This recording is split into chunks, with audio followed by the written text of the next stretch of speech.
Hi everyone, my name is Verity. Welcome back to my channel. Today it's time for another reading wrap up for the month of March. So the first book that I read was Cross by James Patterson. So I used to read quite a lot of James Patterson when I was in my early 20s. I feel like I kind of over-invested in his books, to be honest, because I read Kiss the Girls and Along Came a Spider and some other Cross books, but then I kept buying them faster than I was reading them and I've ended up with quite a big backlog of James Patterson books to go through. So I thought I would try and get on top of my backlist and pick one of the books up off my shelf that's been just sitting there for ages and get it read. So this one was Cross. It's one of the Alex Cross novels. They can be read as standalones, but they do make up a series. So in this book we follow Alex Cross when he's married to his wife Maria. We flash back into the past to look at that time of his life, and then she suddenly gets murdered, and then we flash forward in time to when he's left the FBI, he's working as a psychologist, and he gets asked to assist in this case where there's a rapist taking women off the streets and brutally assaulting them, so he gets asked to come in and lend his expertise. This story has mafia links and a really villainous villain and all the kind of OTT drama that you'd expect from a James Patterson book, and it was okay. I kind of enjoyed it. There's quite a bit of cheesiness here. I think at the beginning, when we see Alex and Maria together, there's kind of a bit of overemphasis on the fact that they're really in love and they love each other so much, just to add drama when she gets shot and killed. It makes it all the more shocking.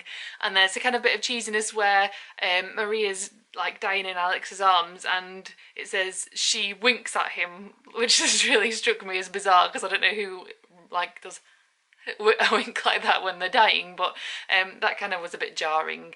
But all in all, it was a fun read and one that I'm glad I've picked up. The next one that I grabbed off my backlist was Engelbee by Sebastian Faulks.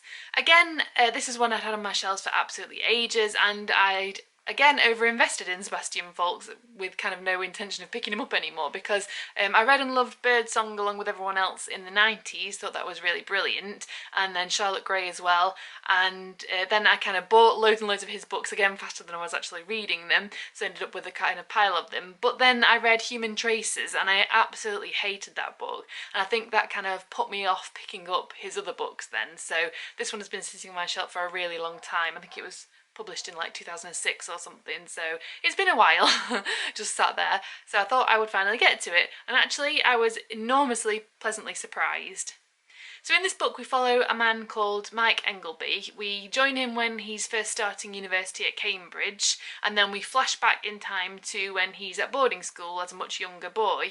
It doesn't tell you at first when the story is set, but you kind of infer it from the things that are going on. It's set in the past, and we discover that he's at university in the 70s, so it flashes back into the 60s when he's at boarding school, and we gain really a sense of sympathy for Mike at that point, even though he's kind of a misfit. He's been bullied, it's an awful place. It kind of has echoes of Roald Dahl's Boy, but quite a bit darker, and we feel really sorry for Mike as he's like lumbered with this awful nickname and just goes through the worst time. But then he adds details that kind of make us a little bit uneasy. And then we flash forward in time to when he's at uni. He becomes obsessed with this other student called Jen, and then she goes missing and we're kind of left feeling very uncomfortable about what Mike might have done. So if there's a bit of a break in the continuity there, my mum turned up, so I just decided to break off and have a brew with her. So I'm back now, and I was on about Engelbee. This has got a really unreliable narrator in Mike, and it's really interesting because obviously he doesn't think he's unlikable and strange, and it's only because it's told in first person, it's only really with his interactions with other people that we begin to see that he's doing odd things, like the girl who goes missing writes in her diary about him and she writes Mike and then a bracket exclamation mark bracket, so like people just don't like him, they think he's weird, and some of the other nicknames he gets just lead you to believe that he's not kind of a normal person.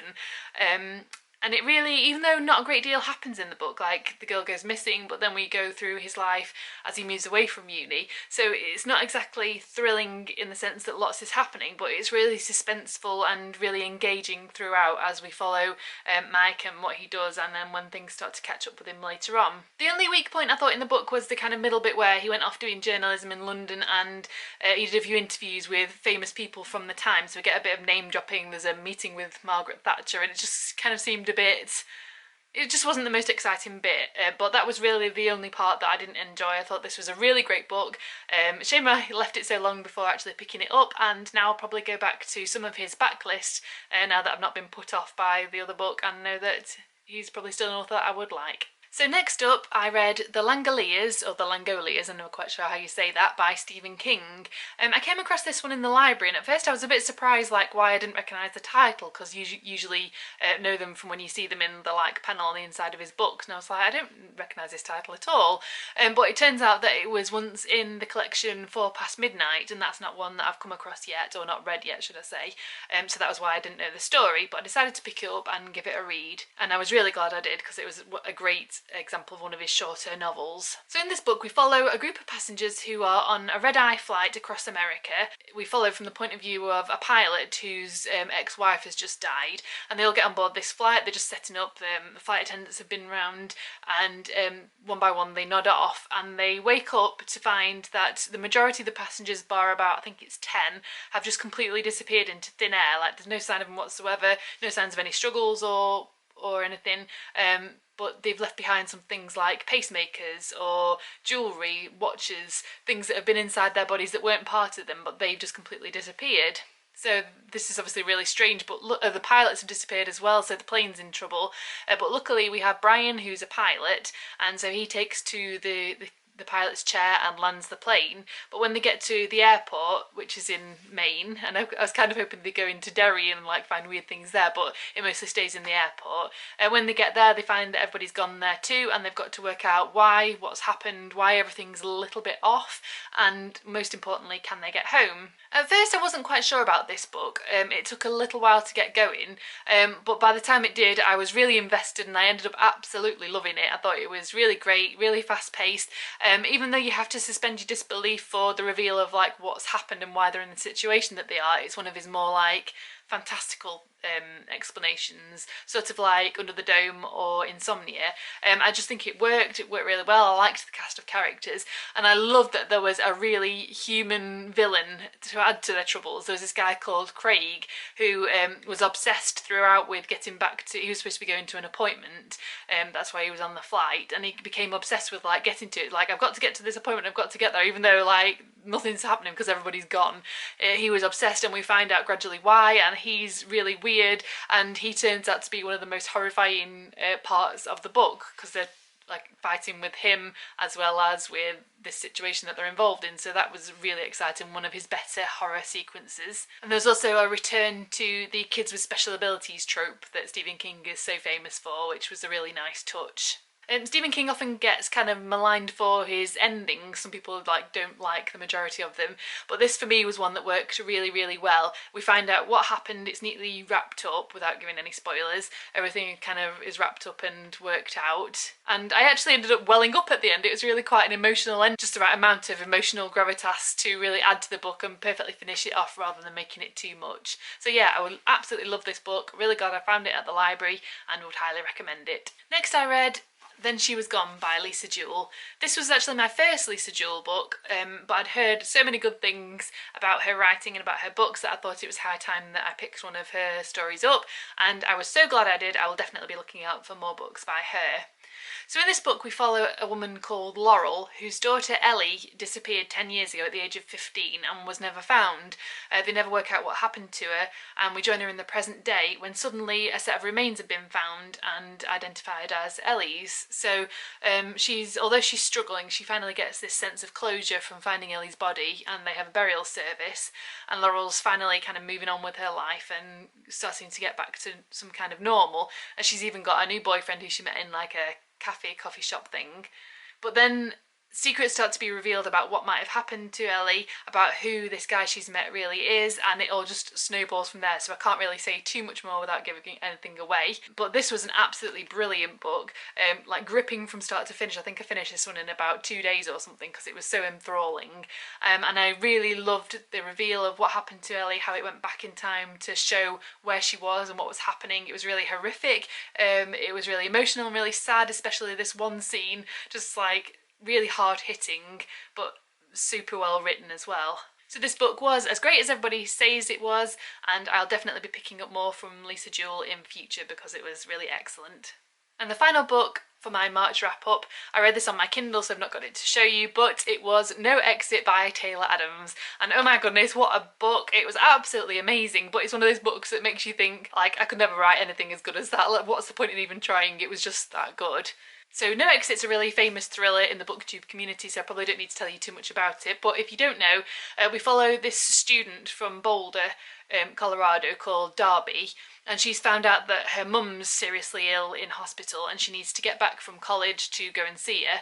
But on her way back, she's driving across the Rockies and she's caught in this really bad snowmageddon snowstorm, and she needs to make a stop because she's not going to make it in a little car. So she pulls over at this rest area, and they're always a bit like creepy, so it's a perfect setting for what unfolds. But she goes in and there's a few other people who've also been caught in the snowstorm, just like sitting around waiting. They're going to have to spend the night there. There's no signal on the phones, but Darby thinks she might be able to get a signal based on what one of them said outside. So she goes outside, she's wandering around like trying to get bars, as you do, and as she walks past this van, she sees a child being held captive in the back of the van in a dog cage. So she knows that one of the people who's caught at that rest stop with her has kidnapped this child, and she needs to work out what to do next. This book has an absolutely relentless pace, and at times it's like it just doesn't let up. It keeps going and going, and she keeps getting more and more in trouble, and it's just like one of those ones where you're left thinking, oh my god, just please let her escape, let her get away, let her, like, just let her solve the problem. But at the same time, it's in a good way, it's not like too much. It's just that old adage where if you're writing a thriller, put your characters in a tree and throw rocks at them, and that's definitely what he does here. It's something I mentioned before on this channel, and it's something that Taylor Adams does to absolutely brilliant effect in No Exit and in Hairpin Bridge as well. There's also a really fantastic baddie in this, which I'm not going to say anything at all about because we don't know who it is at the beginning and it's something Darby finds out, so I'm not going to give any spoilers, but they are a fantastic baddie. They're just absolutely bad to the bone. We hate them, they're just chilling and frightening to read about, and it's just perfectly adds to the tension of this book. Oh, and there's also a couple of scenes, one with a particular weapon and one with a particular thing that happens, which I can't say much about, but I read both of those from like behind my hands because it was just so exciting and so shocking and so horrible that it was just so brilliant. I read Hairpin Bridge by Taylor Adams last year and thought this one was just as good, if not probably a bit better, and so it's really cemented my opinion of him as one of my new favourite authors, and I can't wait to see what he comes out with next. And I'll definitely also be delving into his back catalogue because I believe that he's written another thriller called Eye Shot, which I've not heard anybody actually talking about on here yet, so I'll be interested to pick that one up. And I think he did a kind of like supernatural thriller as well before that I can't remember the name of off the top of my head, but I'll definitely be interested in picking those up based on these two that I have read, and yeah, really looking forward to seeing what he does next and what predicaments he puts his characters in next. Finally, I did pick up on audio via BorrowBox, my libraries app, The Unheard by Tana French, but I've not finished that one yet. I'm only about a third of the way through, I think, so I'll reserve my judgment on that and let you know what I thought about it in next month's wrap up. Although I will say it's probably a bit more domestic than I was hoping for at first. But yeah, that's all I can really say at the moment. That's it for me from this video, so please like, comment and subscribe to my channel if you want to see more content like this. And in the meantime, happy reading, and I'll see you in the next video. Bye!